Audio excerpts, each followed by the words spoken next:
Hello everyone, my name is Jasmine and today I'm doing an album review video. And today I'd like to review the Beatles Blue Album, which is basically an anthology 2 CD set. And this is what it looks like right here. You can see, let me put it close up. And so I just wanted to talk about basically, just general thoughts about the songs and just the overall feel to it. What I like about basically, I'm gonna talk about my favorite tracks for both of the CDs. So I'm gonna try to make this simplified as possible, but I always say that for all my videos, and it turns out to be like 20 to 30 minutes long, but that's okay. So let's get started. So for the first CD, this one has okay. Well, first of all, this is like basically the music later on in their careers, particularly is from 1967 to 1970. This is kind of like the period that, well, I'm still kind of deciding, but I feel like I like their music more because this is a time where each of the members kind of like discover their own music styles and the different personalities and ideas kind of like what kind of drove them to break up in 1970 because they going their separate ways and all that stuff, which is kind of normal. But for me, just like hearing about it, it's kind of like sad because like they created so many great music and songs and yeah. But you already kind of like know about that. So the first CD kind of like had like all the popular hits that everybody likes, like Strawberry Fields, um, Sergeant Pepper's Lonely Hearts Club Band, along with A Little Help from My Friends, Hey Jude, those types. Well, basically it says, yeah, Strawberry Fields, Penny Lane, Sergeant Pepper, Help from My Friends, Lucy in the Sky with Diamonds, A Day in the Life, All You Need Is Love, I Am the Walrus, Hello Goodbye, The Fool on the Hill, Magical Mystery Tour, Lady Madonna, Hey Jude, and Revolution. So, um, I would say I think maybe this is like my favorite CD out of the two because there's so many songs that I really like here.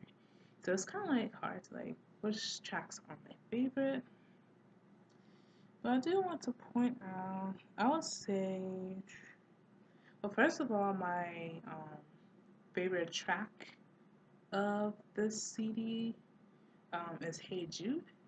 Even though a lot of you probably like, it's kind of overrated. Everybody likes this song and so on and so forth. But, I really don't care. Like, I really like it because to me it's kind of like an all time Beatles classic to me, and I would kind of like rank it as kind of like around the top 5 favorite Beatles. Even though I'm still kind of like deciding and putting in the order of what Beatles songs I like, and of course there's so much more to like listen from them. It's kind of hard because I can't really find them on the internet, but I always find a way. So this is kind of like basically my first Beatles CD. I will get the Red album, which is basically all their earlier songs, whenever I can, so I can like probably do a review on that in the future. But also, my other favorites are, let's see. I mean, it's so much, so much. But I like I Am the Wall. Oh, sorry, I Am the Walrus. Um, Even though that song really has no meaning, and John kind of like purposefully made those lyrics kind of like nonsensical and crazy trying to see how the audience and music critics would react. But that's not the point of why I like the song. It's like I really like the composition and the music of the song, especially the part that have the um string composition in there. It's like in the beginning and like around the middle of the song. I really like that one. And my second favorite one besides Hey Jude is Hello Goodbye. So it's like a very joyous, happy song. Um, I, I'm not sure. I think Paul wrote it mostly. I think so. Yeah. Um, and what I kind of like noticed is that for the first CD, well, maybe I don't know, but I kind of like noticed like this. Most of the songs that I like on the CD is consisted of the ones that Paul wrote. But then for the second CD, which I'll get to in a minute, is my most of my favorite songs are actually George's, and that's what like his songs actually starts coming in. But let's see. Also, like it's really hard. It really is hard. Hmm. I like Magical Mystery Tour. I did saw like um a little bit of the movie a few years ago, but I never finished it for some reason. I kind of like stopped. I was like, okay, I kind of like need to take a break. I'll get back to it, but I never did. And now it's not on YouTube anymore, but I want to like get back to it one day. Um, also like Lady Madonna, so it's just like those type of happy-ish type of songs. I guess I like. Yeah, I do notice that um, I do like mostly Paul's and George's songs the most. Um, I don't know why. I really like them. So um, for the second CD, um, this one was kind of like it has more songs that I don't usually listen to. One of them is like Back in the USSR, and let's see, Old Brown Shoe, which is a George song that I never heard of before, and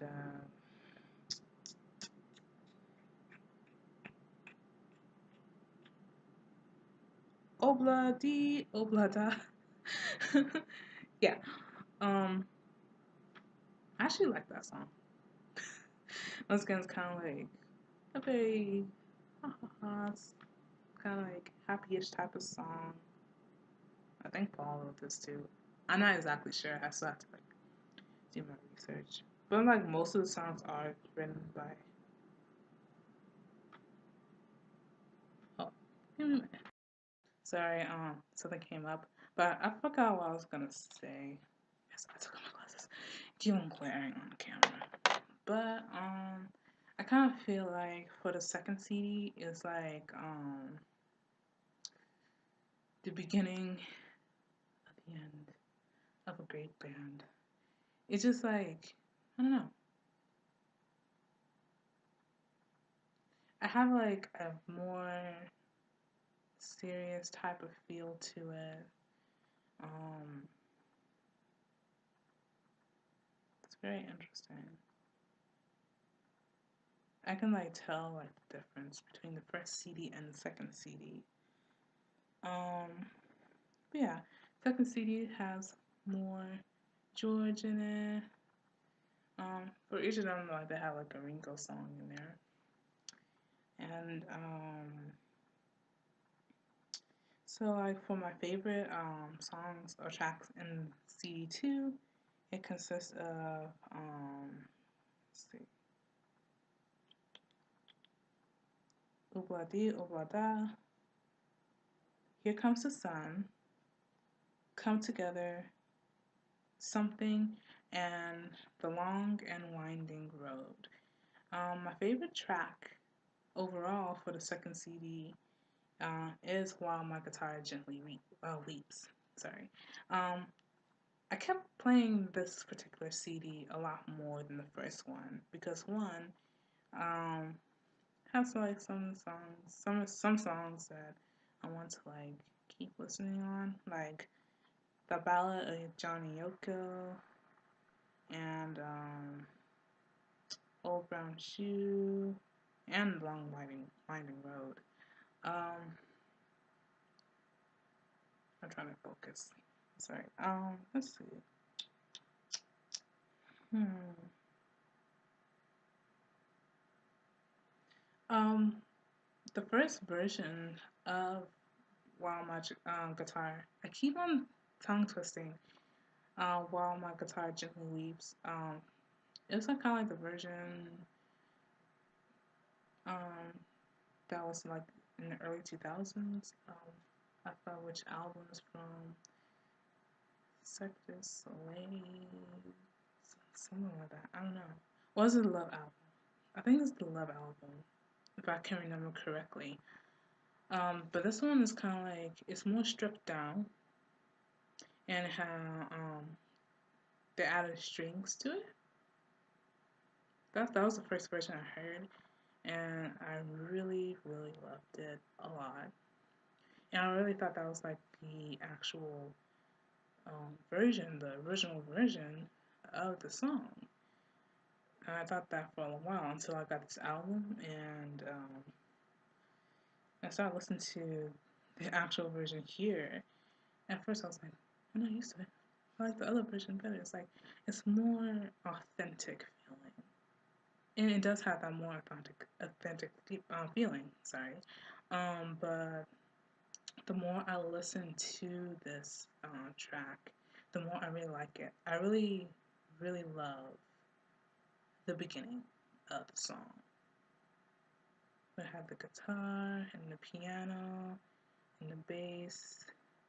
It goes dun dun dun dun dun dun dun dun dun dun dun dun.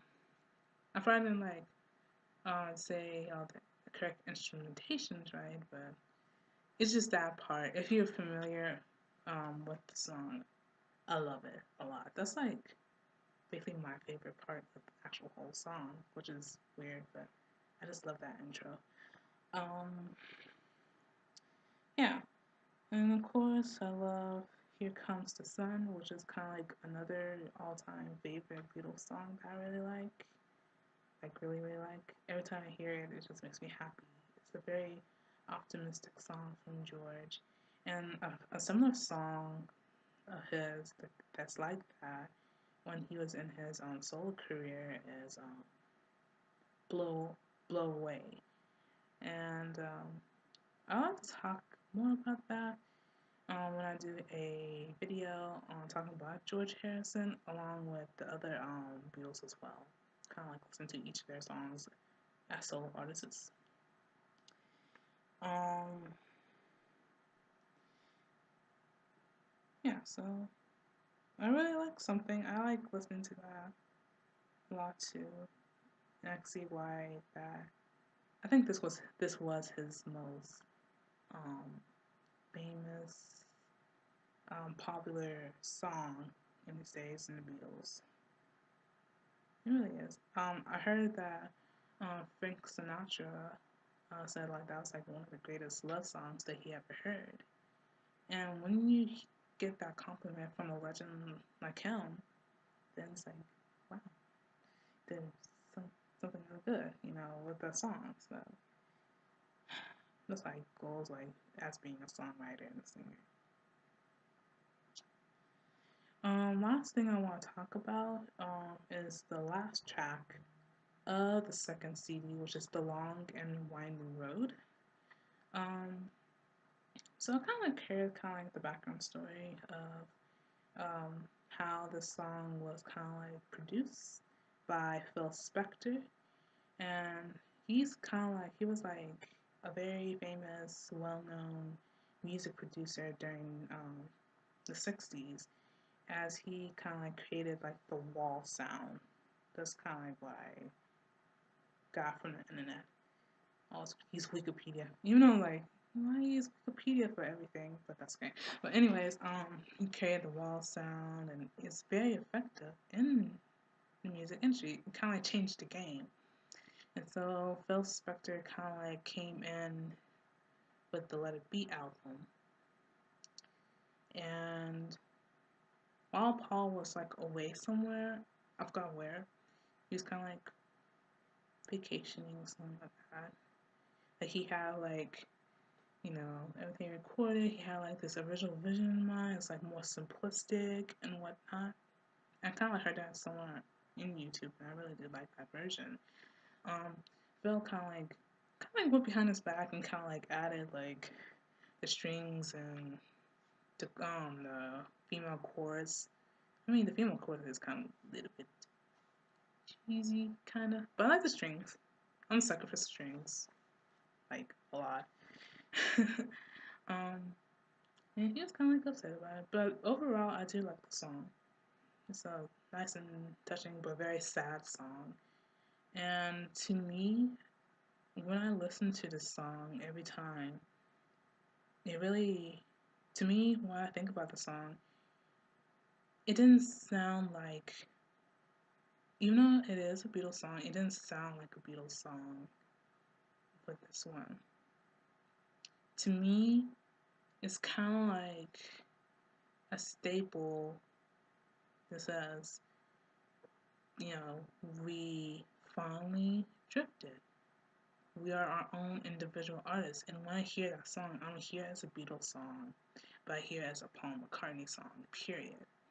Because it just like has, that's kind of like I said before in another video, he's like a little more versatile. It's like more happier songs or something that's kind of like more romantically moving and all that stuff. And so that's what I heard in this song. And it's like, that's the end. Like, this is the very last. Technically, this was the last #1 single that the group had before they disbanded. And it it did have that feeling. It's like, that's the end. And I thought it was very interesting. And to me, it's like, gives me chills because it's like, it really shows like, you know, that's, they're not gonna be together anymore. Even though, yeah, they did, of course, the band was participating in it, and I heard that John was kind of like, eh, during the recording of it, but I was like, that's what I thought, and I really love it, and I think it's like a very great ending to this anthology in general. And I remember just like listening to it one day, and I was just like, I had so much feels. I was like, I was sad. I was like, oh, you know, kind of wish they didn't break up, but it's a good thing they did because that's the time when they start to learn about themselves and be their own individual artists. And you see George totally skyrocketed. His song finally got out there. Paul was able to now have more musical freedom with his music. And John kind of like, you know, trying to go towards, you know, have more meaning and deeper thinking in his songs, but also kind of like releasing his emotions and anger and pain that he gone through most of his life. And Ringo's kind of like, oh, he's Ringo. It's just like so much fun. Yeah, but yeah. So overall, I really love this album, and if you're like a millennium, a person my age in this generation who is interested in getting into the Beatles music, I would highly recommend kind of like starting, well, not this one because this is like the second half, but I recommend, you know, going into the Red and Blue album CD sets because it kind of like has all the hits put into one. because I was kind of like, I don't know which Beatles album I want to start first. Should I start from the very beginning when it all started? I don't know exactly Please Please Me, but like something like A Hard Day's Night, or should I do Revolver, or should I do Sergeant Pepper? I wasn't really sure. This kind of like really helped me a lot. This has all the songs that I like on here. Not everyone in there. Um, there's no Yellow Submarine or When I'm 64. Wait, I don't know what album that is from, but I'm still learning. And yeah, so my rating for this album set, let's see, I don't know if I use 4 or 5 stars. I would say I use a 5 star rate. I would say, yeah, of course, it's going to be a 5 out of 5 stars. It's a great start for people who don't know where to start, listening to Beatles music. I highly recommend getting this album and also the Red Album, which I will get soon whenever I can, and I'll do a review on that.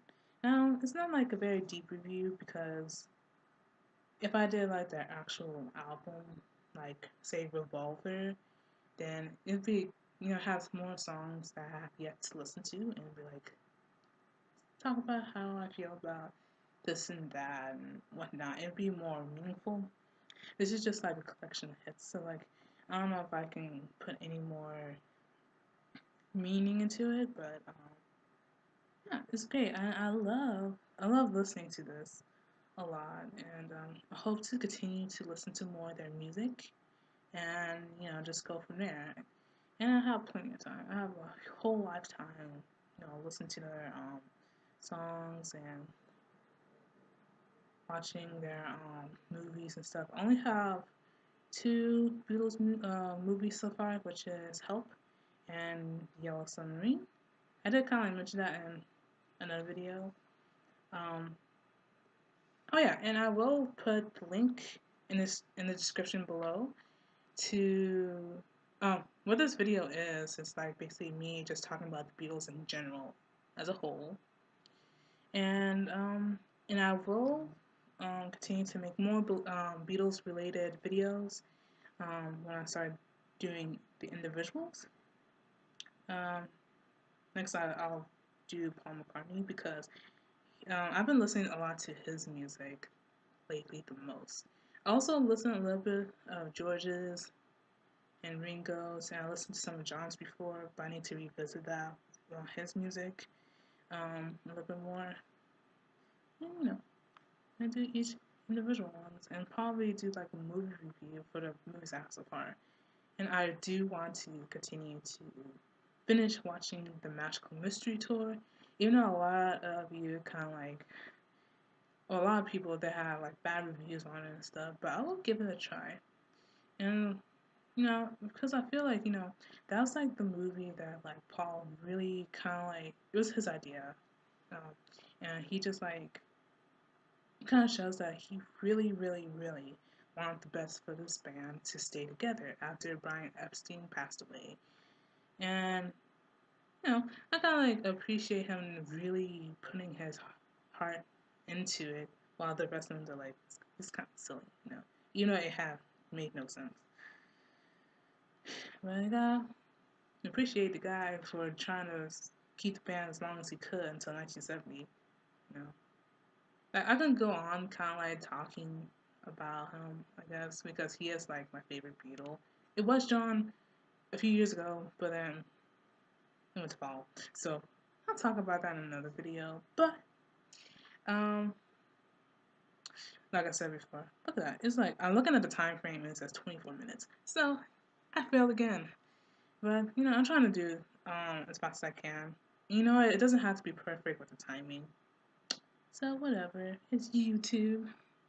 You never know what you get here. And that was corny. But anyways, thank you so much for stopping by and watching this video. And if you really like this video, please give it a thumbs up. And if you like more content, like music content or poetry or other stuff that I'm trying to figure out for this channel, you can choose to subscribe. And that's pretty much it. So thank you so much, and hope you have a lovely day. Keep rocking, and well, that's it. So this is Jasmine Lonson signing off. Bye, guys.